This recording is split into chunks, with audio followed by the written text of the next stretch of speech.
Alright guys, this is the hammer cam.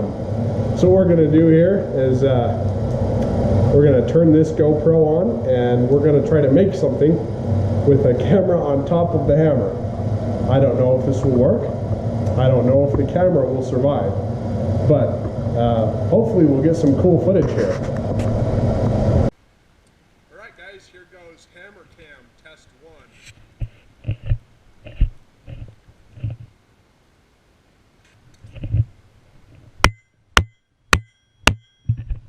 That's not working very good. We're going to try and tighten this up a little more and see what we can do.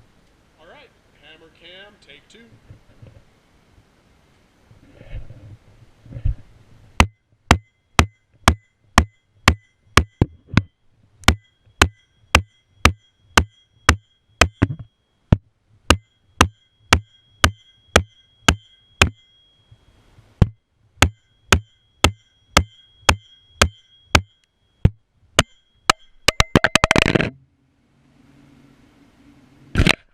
Well, we had a bit of a failure there as the camera detached from the hammer.